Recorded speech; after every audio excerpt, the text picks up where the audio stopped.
Jangan sampai pada saat kita udah retire early, kita kehilangan makna hidup, ya kan? Padahal kita sebenarnya pengennya berkarya, tapi itu udah ketimbun gitu loh. Keinginan untuk kita bisa perform atau berkarya itu udah ketimbun sama kelelahan-kelelahan itu semua.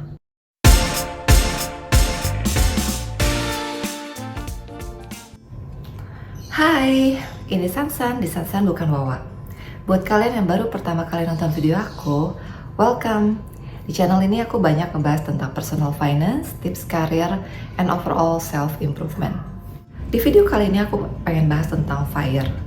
Mungkin kalian udah banyak denger ya tentang FIRE, tapi buat kalian yang belum pernah dengar, FIRE itu adalah Financial Independence Retire Early. Tapi aku nggak akan bahas tentang tipe-tipe FIRE, terus gimana caranya mencapai FIRE, berapa budget yang diperlukan untuk kita bisa bilang kita udah mencapai FIRE. Tapi aku akan lebih bahas mengenai background dan kenapa sampai itu tercetus. Dan disclaimer juga ya, di video ini aku akan bahas FIRE-nya tuh keseluruhan. Jadi status FI untuk bisa mencapai retire early. Karena banyak orang juga yang sebenarnya lebih kayak menuju FI-nya aja tanpa retire early-nya. Nah, jadi keseluruhan konteksnya adalah aku pengen ngomongin orang-orang yang mengadopt atau mempercayai FI supaya bisa retire early. Dan retire early-nya ini benar-benar pensiun untuk nggak secara aktif lagi mencari uang. Jadi FIRE, Financial Independence Retire Early. Financial independence-nya ini maksudnya adalah kita secara mandiri, punya uang, kita secara status udah stabil gitu ya, secara finansial, kita punya cukup uang atau aset yang bisa kita gunain untuk dapetin uang lagi. Jadi kayak money making money untuk kita pakai untuk hidup sehari-hari dari tahun ke tahun sampai akhirnya kita nanti dipanggil Tuhan. Kasarnya kayak gitu. Jadi kalau kita ngomongin background FIRE, itu nggak bisa lepas dari sasarannya FIRE itu sendiri siapa.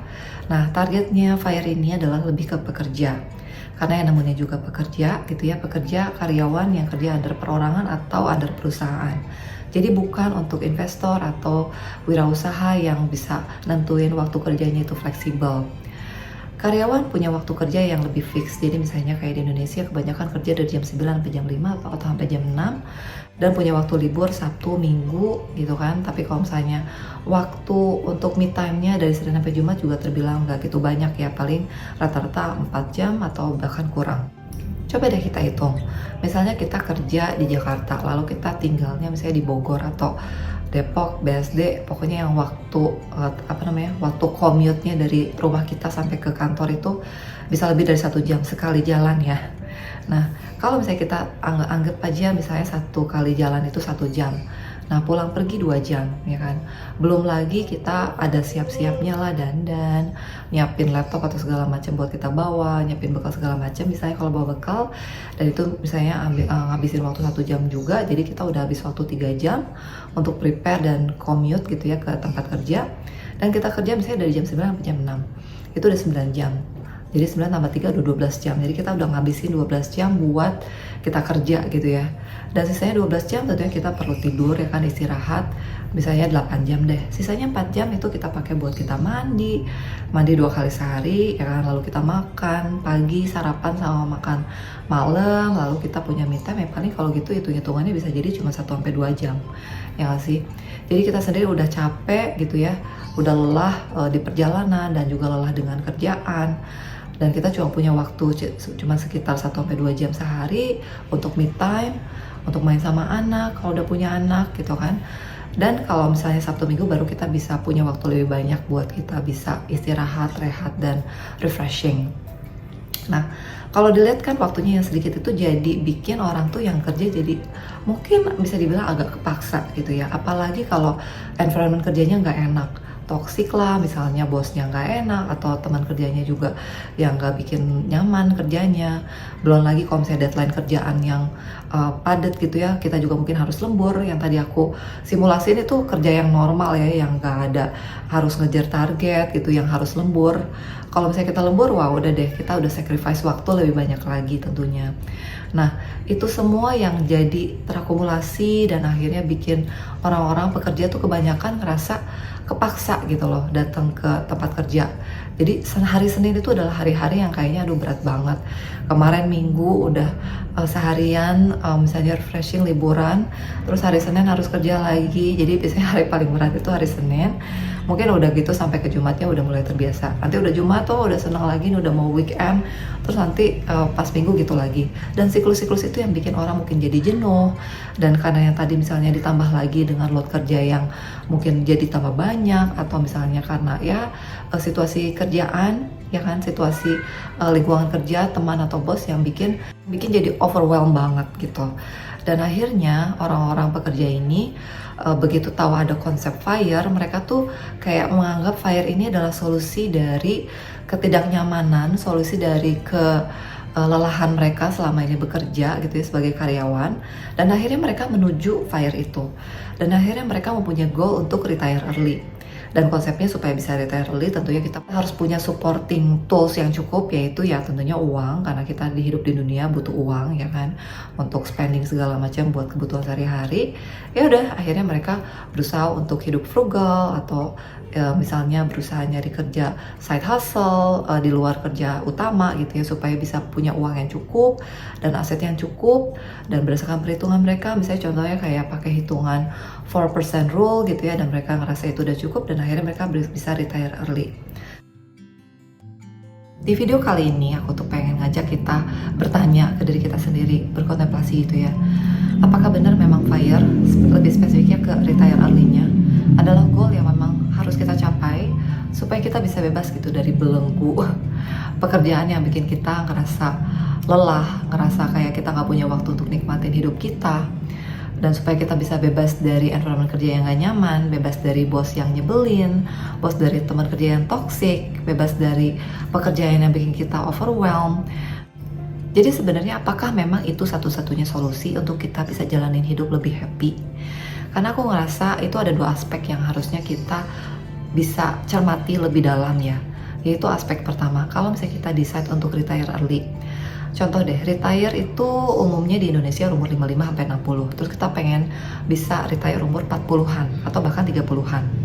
Aspek pertama adalah kita harus perhatiin kita tuh sebenarnya mau ngapain pada saat kita udah retire. Tentunya kita nggak mungkin diem aja. Diem aja ya ada, ntar cepet pikun, bosen juga ya nggak sih?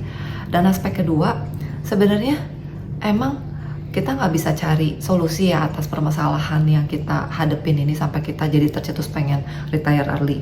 Contohnya kalau kayak tadi kerja, oh alasannya karena si bos itu emang nyebelin gitu. Bos kita tuh bener-bener bikin kita nggak pengen pergi ke tempat kerja tiap hari gitu, karena dia selalu marah-marah misalnya, atau dia selalu ngasih kerjaan lebih banyak terus, lalu dia juga nggak pernah ngehargain kita. Jadi sebenarnya apakah kita jadi harus kehilangan kesempatan berkarya hanya karena si bos yang nyebelin itu? Jadi sebenarnya menurut aku permasalahan-permasalahan di dunia kerja ini sesuatu yang harusnya bisa dicari solusinya gitu loh. Bukan lantas ngerasa retire early itu adalah jadi satu-satunya solusi. Dan aku tuh jadi keingetan ya, kalau waktu dulu zaman aku sekolah, aku tuh pengen banget cepet-cepet libur. Karena kalau libur tuh enak gitu, aku bisa bangun siang, aku bisa nyantai-nyantai, nonton TV, baca buku, segala macam. Gak perlu bikin PR, gak perlu belajar. Nah, tapi pada saat akhirnya udah mencapai liburan, aku tuh ngerasa kayak, ya biasa aja ya, kok malah lama-lama bosen gitu loh. Jadi aku ngerasa, ini tuh analogi yang paling pas gitu. Alasan kenapa orang-orang atau karyawan tuh pengen FIRE. Jangan sampai kita yang jadi karyawan tuh pengen retire, sampai akhirnya pas udah retire kita tuh ngerasa bosan sendiri. Misalnya usia 40-an kita akhirnya retire early gitu ya. So kita nggak punya plan retire tuh mau ngapain.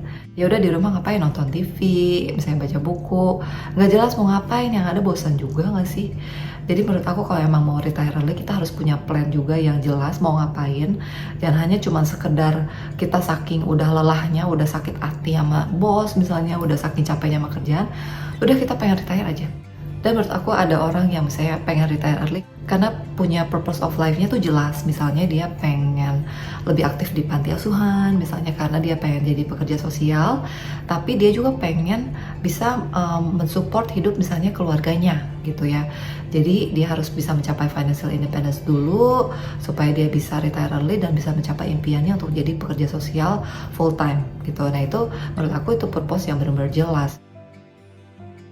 Nah, terus aku juga pengen ngomongin nih, sebenarnya beberapa opsi yang kita bisa pertimbangin, terutama kalau misalnya kita itu lebih ke yang karena lelah bekerja, ya dengan cerita-cerita tadi yang misalnya udah sebel banget sama si bos atau teman yang toksik atau kerja yang udah terlalu banyak, ya udah coba aja cari kerjaan yang mungkin lebih nyaman gitu kan.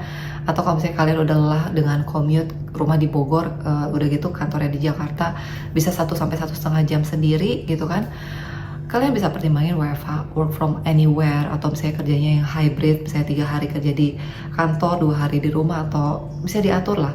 Tapi mungkin memang nyari kerjaan itu nggak gampang, tapi itu ada opsinya. Apalagi zaman sekarang udah post COVID gitu ya. Di zaman COVID udah banyak organisasi yang mengadopt WFH, work from anywhere gitu ya, remote, home base. Kerjaan-kerjaan kayak gitu tuh sebenarnya ada, memang nggak banyak gitu ya. Apalagi sekarang post COVID, banyak perusahaan yang udah nyuruh karyawannya untuk datang ke kantor lagi, mungkin dalam seminggu 2 sampai 3 hari. Tapi minimal itu tetap lebih better kan daripada harus 5 hari datang dengan keribetan harus commute tiap hari.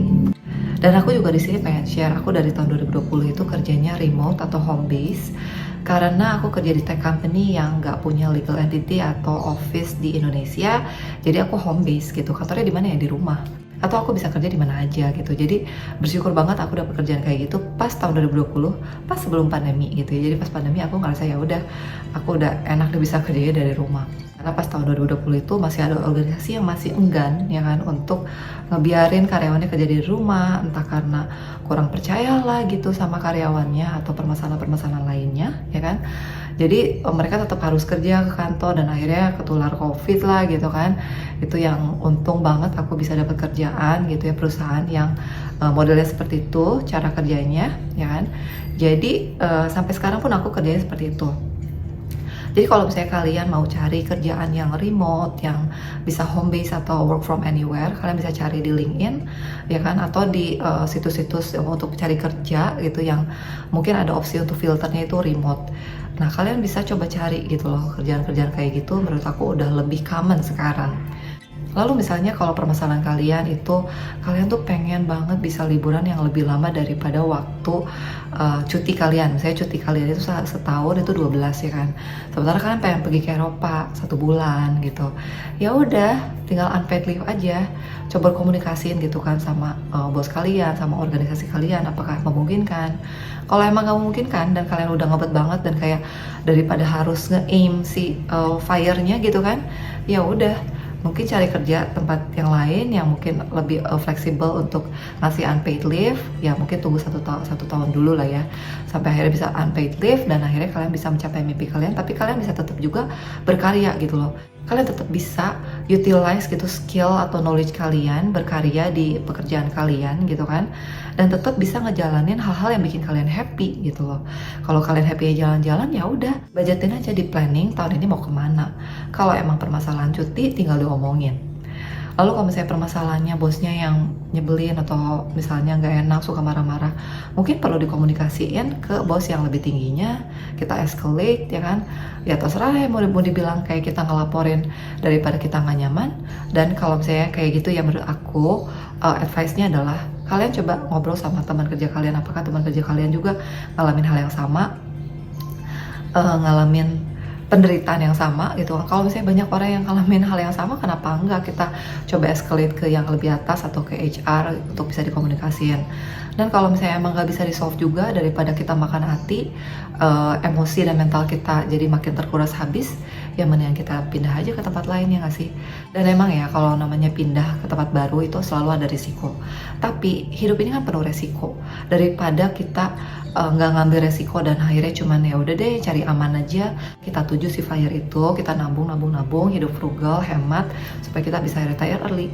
Menurut aku jangan sampai pada saat kita udah retire early, kita kehilangan makna hidup ya kan. Padahal kita sebenarnya pengennya berkarya, tapi itu udah ketimbun gitu loh. Keinginan untuk kita bisa perform atau berkarya itu udah ketimbun sama kelelahan-kelelahan itu semua ya kan. Sampai akhirnya pada saat kita udah retire early, kita punya waktu untuk berpikir, jangan sampai kita nyesel Itu sih, jangan sampai kita nyesel pada saat udah retire early, kita udah sampai setahun 2 tahun off gitu kan, dan kita ngerasa nyesel kenapa nggak kita coba komunikasinya ke si bos ya, atau kenapa nggak sih kita nggak nyari kerjaan yang lebih enak aja. Siapa tahu sebenarnya kerjaan di luar sana tuh ada gitu opsi-opsinya buat kita.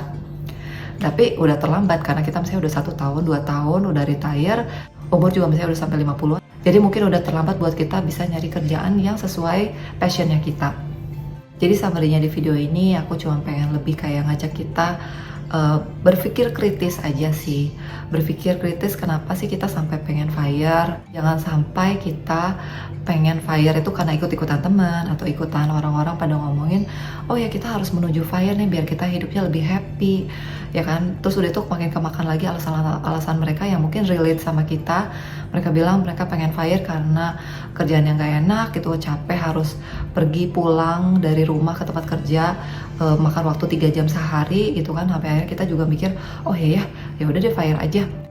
Nah sebenarnya kalau misalnya kita coba bertanya lagi, kita runut terus, sebenarnya mungkin root cause-nya bukan itu. Root cause-nya mungkin kita bisa cari kerjaan yang misalnya remote, atau kita cari kerjaan lain yang lebih enak, atau kalau misalnya kita bisa ngomongin sama si bos atau ngomongin sama HR, atau kita pindah divisi. Jadi sebenarnya solusinya tuh banyak banget yang bisa kita pikirin, dan jangan sampai juga kita nyesel pada saat kita udah retire, kita nggak tahu mau ngapain dan akhirnya bosen. Pas kita udah mau balik ke dunia kerja, kita udah nggak semenarik dulu gitu, karena mungkin usianya udah lebih tua dan kita udah punya waktu jeda yang lumayan lama. Jadi kadang perusahaan juga nggak terlalu pengen yang hire orang yang udah punya jeda waktu kerja setahun 2 tahun. Takutnya perlu waktu penyesuaian yang lebih lama lagi buat si orang itu untuk bisa keep up dengan kerjaannya. Oke, sekian aja video dari aku. Buat kalian yang suka video ini, jangan lupa klik like, comment, dan share video ini ke teman-teman kalian. Dan buat yang belum subscribe, jangan lupa klik subscribe dan nyalain lonceng notifikasinya, jadi kalian tahu kalau aku upload video baru. See you on my next video. Bye-bye.